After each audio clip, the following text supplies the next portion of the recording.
Evet güzel insanlar. Bu bizim eski tekerlekli sandalyemiz. Bu tekerlekli sandalyemizi aldığımızda maalesef ölçülerini personel yanlış almıştı. Ölçülerini yanlış aldığı halde bunu kabul etmedi ve Pınar bunu 2 yıl kendisine uygun olmadığı halde kullanmak zorunda kaldı.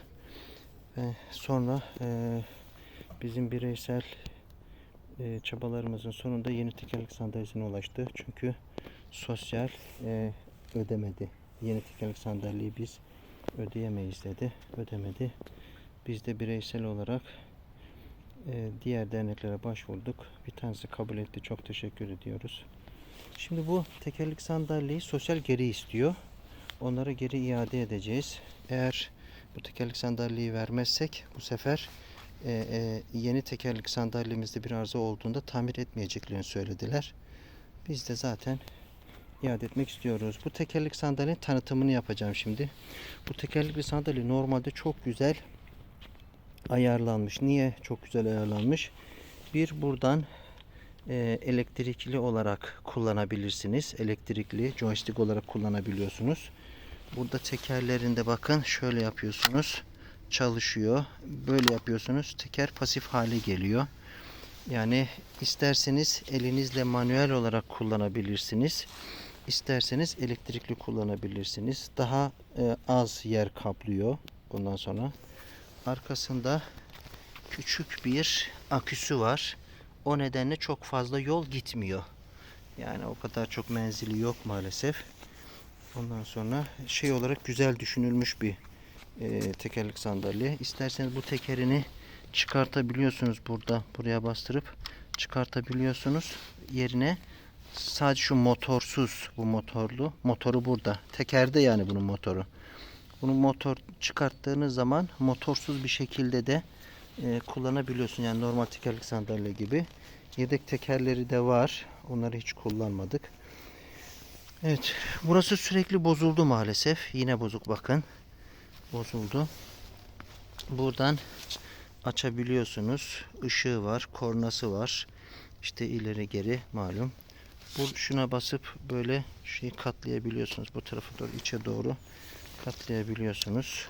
Burasını yaptırdık. Burada bozulmuştu. Orada yaptırdık. Şimdi burası sürekli bozuldu. Daha yaptırmadık. Yenisi olduğu için. Buradan bunu kaldırıyorsunuz. Ondan sonra isterseniz şurayı da ayarladıktan sonra şu yukarıyı da ayarladıktan sonra şey yapabilirsiniz. Katlayabiliyorsunuz. Çok güzel katlanabiliyor. Sıkıntılardan bir tanesi buranın yere yakın olması. Buraya yere yakın olduğu için aküsü kablolar zarar görebiliyor. Şu alttaki kablolar zarar görebiliyor. Sonra şurası geriye düşmemesi için burada işte bu tekerler de zarar gördü. Zarar gördü. Firmaya dedik buralar bozuldu dedik ama çok önemli değil deyip ilgilenmediler maalesef. Ve Pınar bundan geriye doğru birkaç kere düştü. Yani birkaç kere düştü.